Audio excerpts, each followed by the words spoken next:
mechanisms of control that are all interconnected. Certainly the money system is the head of the snake that's used to control it all, including the people. But ultimately, it's all one system, and all of these mechanisms are merely different layers of the same onion. They are differing levels in the hierarchy, and different arms of the same octopus. Both Zionism and the money system and any other visibly secret organizations are merely playing their own specific part. This conspiracy runs very deep. It goes back to ancient Egypt and even beyond. Step back and just look at the bigger picture. As I've repeatedly said in other films, there is a ruling bloodline that exists on this earth. It is very old and it has always ruled the earth. It is to this bloodline that the Bavarian Illuminati appears to have allied itself with some 230 years ago.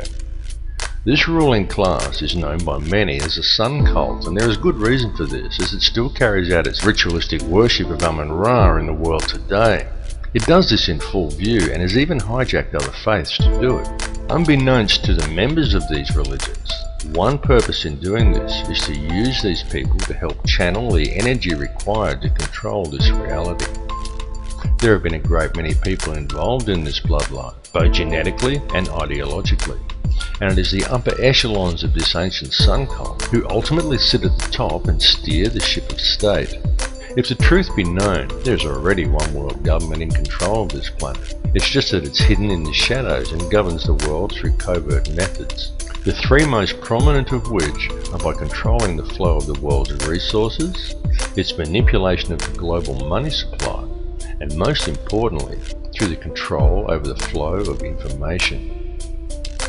Now, archaeological evidence clearly shows us that there have indeed been civilizations as advanced as our own, and perhaps even in possession of technology that we are still yet to realize, that once existed on this planet in times long past.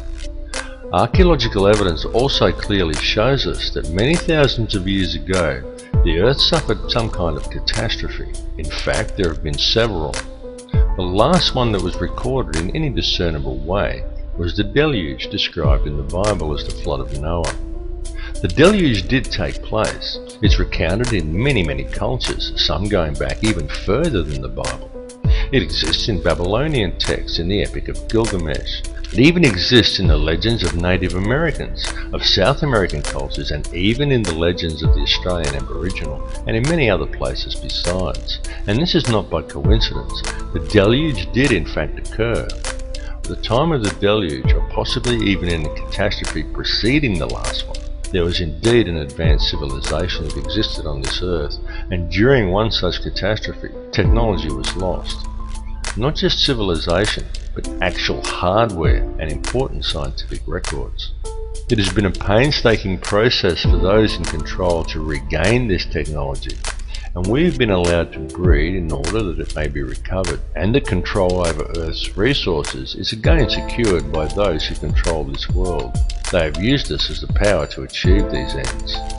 Those who belong to this ancient cult are the keepers of the hidden knowledge, and these people understand that if you can control the emotions and belief of enough of the populations, you can control the entire species and quite literally create whatever reality you desire, and they have used our energy to create the world we now inhabit.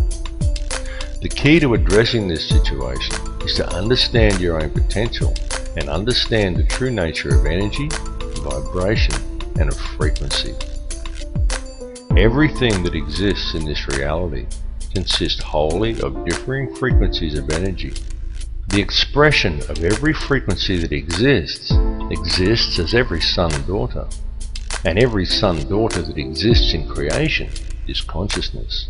The Creator is consciousness, and every soul in projection in this reality is an expression of that consciousness. Consciousness through creation is universally the same, and is pure Christ consciousness. Christ consciousness is the key. Once you get the picture that Christ consciousness, rather than the doctrines of institutionalized religions, is what it's all about, you understand everything about what's going on. Creation exists solely through the loving responsibility and intent of every soul in projection, every expression of the consciousness of the Creator. And this has nothing to do with institutionalized religion. Institutionalized religion has been devised by man to hide you from the truth and from the Christ consciousness that lies within you.